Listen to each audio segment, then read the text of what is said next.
आप सभी को जय श्री कृष्णा, राधे राधे। देखिए, माघ पूर्णिमा को लेकर काफी सारी दुविधाएं हो रही है। तो आज इस वीडियो में हम जानेंगे कि माघ पूर्णिमा का व्रत किस दिन रखा जाएगा। अगर घर में ठाकुर जी विराजमान है, लड्डू गोपाल की आप लोग सेवा करते हो, तो किस प्रकार से माघ पूर्णिमा की सेवा आपको लड्डू गोपाल को देनी है।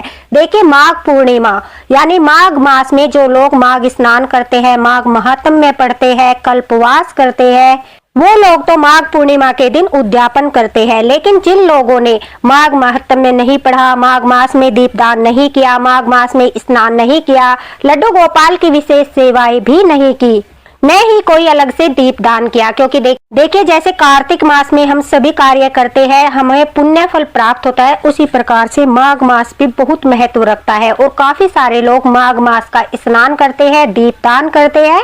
तो आपको बिल्कुल भी घबराने की आवश्यकता नहीं है। जितने भी लड्डू गोपाल भक्त हैं, वो माघ पूर्णिमा के दिन ठाकुर जी की यह विशेष सेवा करने के पश्चात और एक छोटा सा कार्य करने के बाद जो मैं आपको बताऊंगी, पूरे माघ मास के स्नान का फल, महात्म्य का फल और दीपदान का फल आप जो है पूर्ण रूप से प्राप्त कर सकते हो। क्योंकि ये छोटी छोटी गुप्त विद्या होती है जिनके द्वारा हम जो है बहुत ज्यादा पुण्य फल इकट्ठा कर सकते हैं। तो अगर आपके घर में भी लड्डू गोपाल विराजित है, आप लड्डू गोपाल की सेवा करते हो, या फिर आप लड्डू गोपाल की सेवा नहीं करते, माघ पूर्णिमा या कोई भी पूर्णिमा का व्रत करते हो, तो यह वीडियो आपके लिए बहुत ही ज्यादा मार्गदर्शन करने वाला है। वीडियो को बिल्कुल भी स्किप मत करना, वीडियो को अंत तक अवश्य ही देखना। साथ ही साथ बहुत बड़ी जानकारी आपको बता दूं कि माघ पूर्णिमा के दिन भद्रा का साया है, इसलिए माघ मास की जो यह पूर्णिमा तिथि है, इसकी पूजा संध्या के समय करना भी बहुत ज्यादा उचित रहेगा, तभी आपको पूरा फल प्राप्त होगा। सुबह के समय अगर आप पूजा करते हो, उसके बाद भद्रा लग जाती है, जिससे आपका पुण्य फल जो है वो सारा चला जाता है। इसलिए भद्रा लगने से पहले नहीं, भद्रा समाप्त होने के बाद संध्या के समय आप यह माघ पूर्णिमा की पूजा करना, तो आपको पूरा फल प्राप्त होगा। साथ ही साथ जितनी भी नेगेटिव एनर्जी इकट्ठा होगी भद्रा लगने के कारण से, वह भी सब दूर हो जाएगी और आपको बहुत ही ज्यादा सकारात्मक ऊर्जा का आभास होगा। स्वयं ही आपको इस बात का आभास होगा, आपके मन में प्रसन्नता होगी, ठाकुर जी के मुख पर आपको अलग सा ही तेज दिखाई देगा। तो वीडियो को पूरा देखना, इसकी बिल्कुल भी मत करना। वीडियो को शुरू करने से पहले हर बार की तरह एक बार राधे राधे जरूर लिखना, क्योंकि राधे राधे लिखने से कोटि कोटि पाप नष्ट होते हैं। तो प्रेम से लिखिए राधे राधे। देखिए दोस्तों, सबसे पहले बताती हूँ कि माघ पूर्णिमा 1 फरवरी को मनाई जाएगी और माघ पूर्णिमा का प्रारंभ सुबह 5:52 से लेकर 2 फरवरी सुबह 3:38 तक रहेगा। यानी 1 फरवरी के दिन हमें पूरा दिन पूर्णिमा मिलेगी। जो ब्रह्म मुहूर्त का समय है वो 5:24 से लेकर 6:17 तक रहेगा और जो अभिजीत मुहूर्त है वो 12:18 से लेकर 1:02 तक रहेगा। इस समय में आप ठाकुर जी को दोपहर का भोग लगा सकते हो। भले ही भद्रा का समय चल रहा हो, लेकिन यह अभिजीत मुहूर्त जिस समय लगेगा उस समय आप जो है ठाकुर जी को दोपहर का भोग लगा दीजिए। इससे आपको भद्रा का दोष नहीं लगेगा, क्योंकि माघ पूर्णिमा के दिन जो भद्रा का समय है 5:53 से लेकर 4:46 तक, यानी दोपहर के बाद 4:46 तक भद्रा रहेगी। उसी के पश्चात आपको जो है यह माघ पूर्णिमा की पूजा करनी है। इसी भद्रा काल में जो है राहु काल, गुलिक, बहुत सारे ऐसे मुहूर्त है जो अच्छे नहीं माने जाते। इसलिए जो भी यह समय है, आप जो है इस समय पर ठाकुर जी की माघ मास की माघ पूर्णिमा की पूजा मत कीजिए। संध्या के समय 4:46 के बाद ही आप पूर्णिमा की पूजा कीजिए।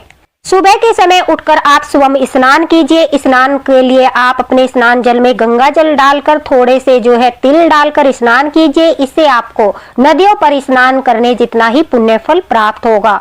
उसके बाद देखिए, ठाकुर जी को रोज की तरह आप जैसे स्नान कराते हो उसी तरह से स्नान कराइए। फिर सुबह के समय जो है आप मन में संकल्प कीजिए अपने व्रत के लिए। अगर आप व्रत कर रहे हो, अगर आप व्रत नहीं कर रहे हो, तो फिर भी आप जो है माघ पूर्णिमा के दिन ठाकुर जी को यह सेवाएं दीजिए।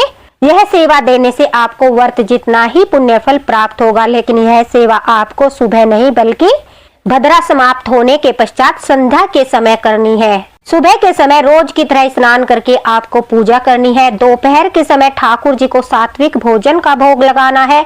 फलाहार भी आप करा सकते हो।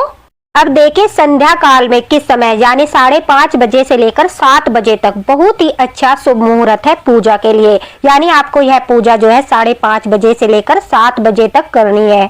यह चंद्र उदय का समय भी है। 5:43 पर चंद्र उदय हो जाएगा और पूजा करने के तुरंत बाद ही आप अगर 7 बजे तक अपनी पूजा पाठ समाप्त करते हो तो फिर आप चंद्रमा को अर्घ देकर अपनी पूर्णिमा की चौकी हटा सकते हो। आप जो है ठाकुर जी को विश्राम करा सकते हो। तो अब शुरू करते हैं कि आपको कैसे किस प्रकार से पूरे माघ मास का पुण्य फल प्राप्त होगा, कैसे आपको माघ पूर्णिमा की यह पूजा करनी है। तो ध्यान से सुनिए।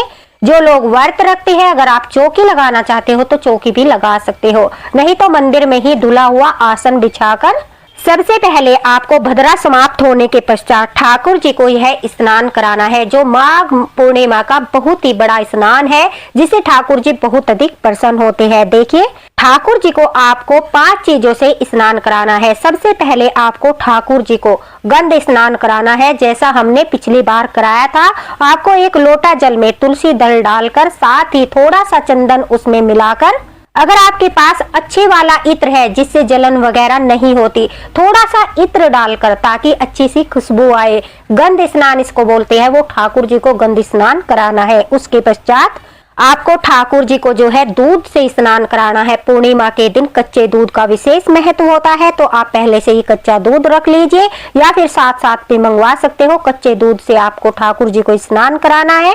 शहद से आपको स्नान कराना है, दही से आपको स्नान कराना है। उसके बाद सिंपल जल में कुसा घास या फिर तुलसी दल डालकर ठाकुर जी को साफ जल से स्नान कराना है। इस प्रकार से आपको ठाकुर जी को यह माघ पूर्णिमा का स्नान कराकर उन्हें सुंदर सी पोशाक धारण कराकर चौकी पर विराजमान करना है। साथ ही साथ आपको गणेश जी भगवान को भी वहां पर विराजित करना है। देखिए अगर आपके पास ठाकुर जी नहीं है, लड्डू गोपाल नहीं है, तो आप विष्णु भगवान का कोई चित्रपट रख लीजिए या फिर आप जो है श्री कृष्ण भगवान का भी चित्रपट रख सकते हो, क्योंकि पूर्णिमा जो है उन्हीं के नाम से मनाई जाती है।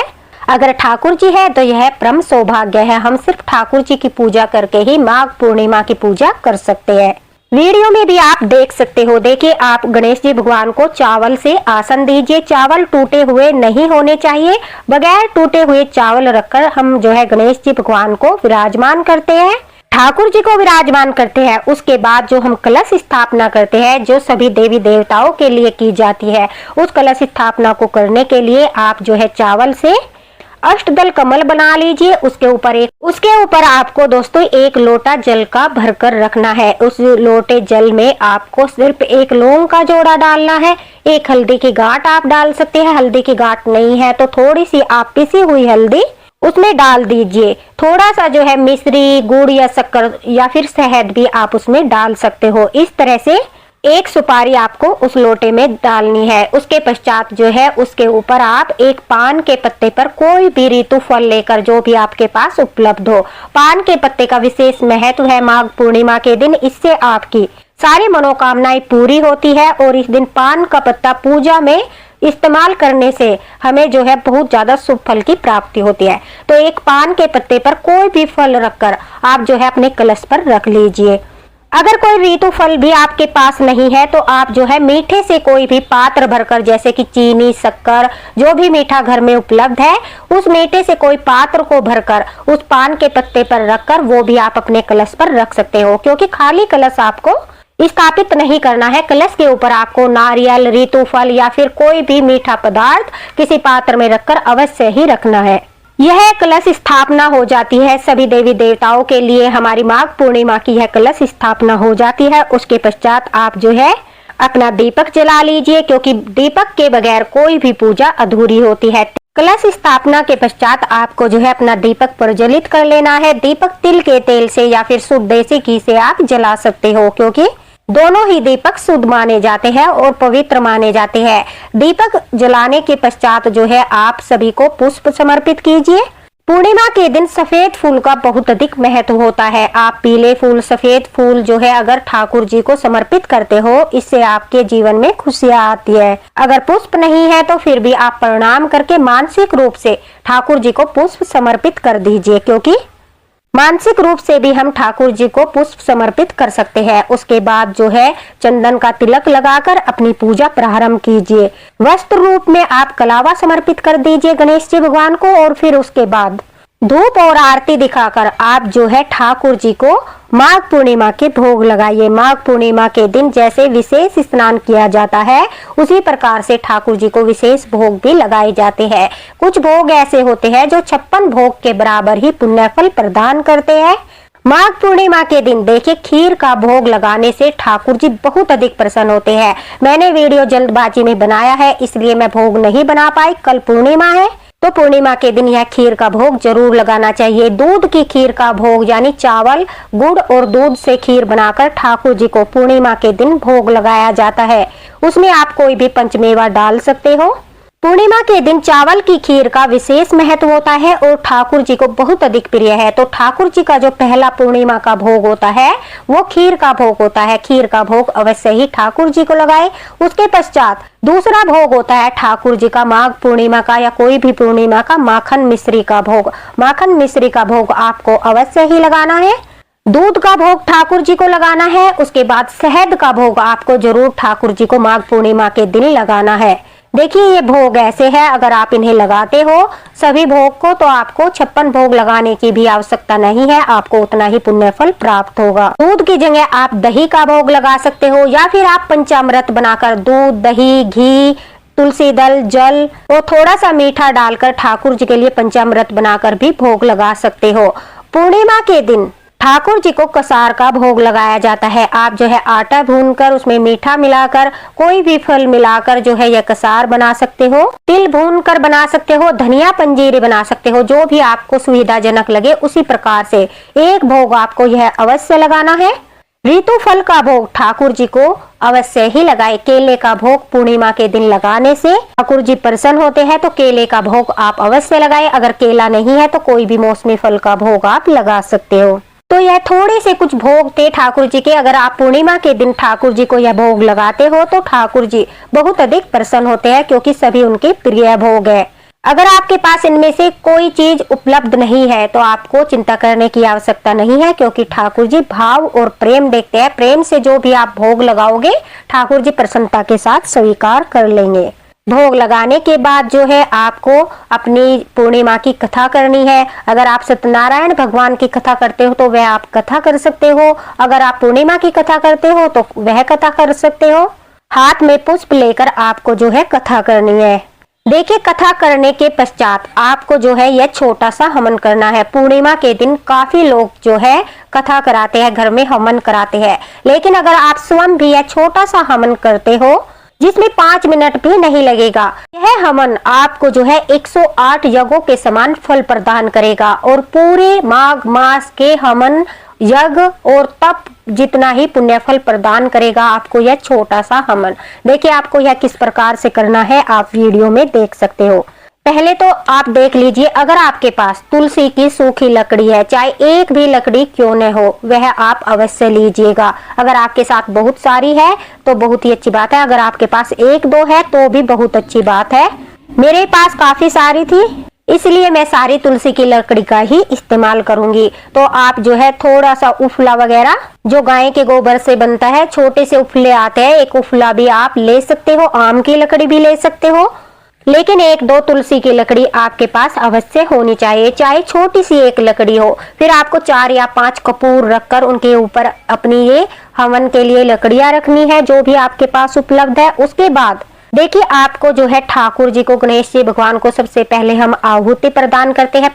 ओम श्री गणेशाय नमः, ओम श्री गणेशाय नमः, इस तरह से आपको 5 आहुति गणेश जी भगवान को देनी है।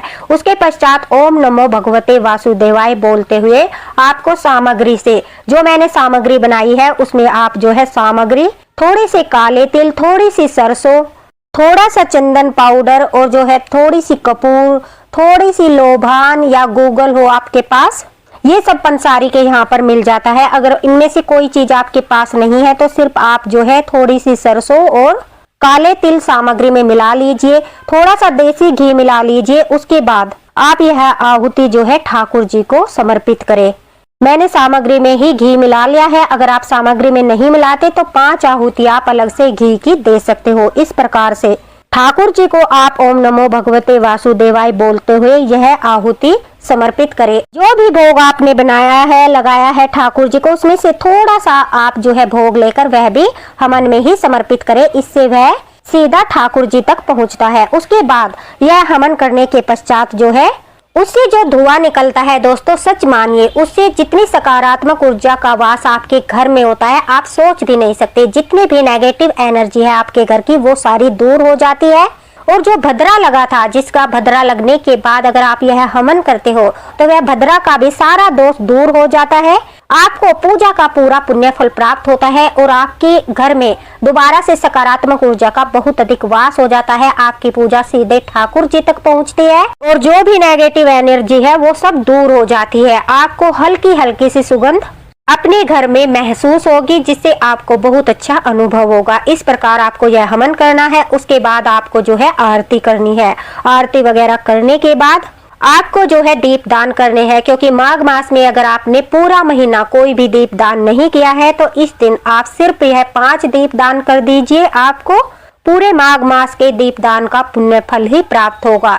देखिए, पहला दीपदान आपको तुलसी माता में करना है। तुलसी माता को रविवार के दिन स्पर्श नहीं किया जाता, न ही पत्र तोड़े जाते, इसलिए आप जो है तुलसी माता के पास दीपक अवश्य जला सकते हो। आप जो है वहां पर दीपदान कर दीजिए, बिना तुलसी माता को स्पर्श किए उनके पास दीपदान कर दीजिए। दूसरा दीपक आपको अपने चौखट पर जलाना है। दूसरा दीपदान आपको अपने मुख्य द्वार पर करना है। तीसरा दीपदान आपको दक्षिण दिशा में अपने पितरों के लिए करना है। देखिए, चौथा दीपदान आपको चंद्रदेव को करना है। जब आप अर्घ देने जाते हो उस समय आपको दीपक जलाकर चंद्र देवता को एक दीपक अवश्य ही समर्पित करना है। 5वां दीपक आप अपनी बालकनी या छत में कहीं पर भी जलाकर आकाश दीपदान कर दीजिए। अगर आप पीपल के पेड़ के पास दीपक जला सकते हो तो पीपल के पेड़ के नीचे जला दीजिए। अगर आपके पास पीपल का पेड़ नहीं है तो फिर आप आकाश दीपदान कर दीजिए। इस तरह से आप 5 दीपदान कर दीजिए। इससे आपको पूरे माघ मास के दीपदान जितना ही पुण्य फल प्राप्त हो। अपनी सामर्थ्य के अनुसार आप दान कर सकते हो। आप जो है दक्षिणा रख के वह भी पंडित जी को दे सकते हो या फिर किसी जरूरतमंद को दे सकते हो। आप अन्न का दान कर सकते हो, वस्त्रों का दान कर सकते हो, फलों का दान कर सकते हो। जो भी आपकी सामर्थ्य है, जो भी आप जैसे कहते हैं पूर्णिमा के दिन स्नान और दान दोनों किए जाते हैं, तो आप जो भी दान करना चाहते हो अपनी सामर्थ्य के अनुसार वह दान निकालकर पहले ही अपनी पूजा में रख लीजिए और चंद्रमा को अर्घ देने के बाद आप जो है यह दान कर दीजिए। उससे आपको दान का फल भी मिलेगा। दान के रूप में आप गाय माता की सेवा भी कर सकते हो, गाय माता के लिए भी दान रख सकते हो। देखिए, इस तरह से अगर आप माघ पूर्णिमा की पूजा करते हो इस विधि के द्वारा तो आपको माघ पूर्णिमा का कई हजार गुना पुण्य फल प्राप्त होता है। साथ ही साथ ठाकुर जी की कृपा प्राप्त होती है। तो ये ठाकुर जी की माघ पूर्णिमा की सेवाएं थी, जिन्हें करने से आपको ठाकुर जी की बहुत ज्यादा कृपा प्राप्त होगी। अगर आपके मन में अभी भी कोई संदेह है, आप कुछ पूछना चाहते हो तो कमेंट बॉक्स में पूछ सकते हो, आपको तुरंत रिप्लाई मिलेगा। और दोस्तों, एक बात का विशेष ध्यान रखना कि यह पूजा आपको संध्या के समय ही करनी है, क्योंकि कल भद्रा का साया रहेगा। उसके बाद ही आप अपने घर में जो है नेगेटिव एनर्जी को दूर करते हुए यह छोटा सा हवन जरूर कीजिएगा। साथ ही साथ ठाकुर जी की सेवा करके पुण्य फल प्राप्त कीजिए और माघ पूर्णिमा का पूरा पुण्य फल प्राप्त कर सकते हो आप यह पूजा करके। तो इसी के साथ दोस्तों मिलते हैं अगले वीडियो में अगले मार्गदर्शन के साथ। लड्डू गोपाल की कृपा आप सभी पर बनी रहे, ठाकुर जी आप सभी पर कृपा करें और आप सभी को माघ पूर्णिमा की हार्दिक शुभकामनाएं। राधे राधे।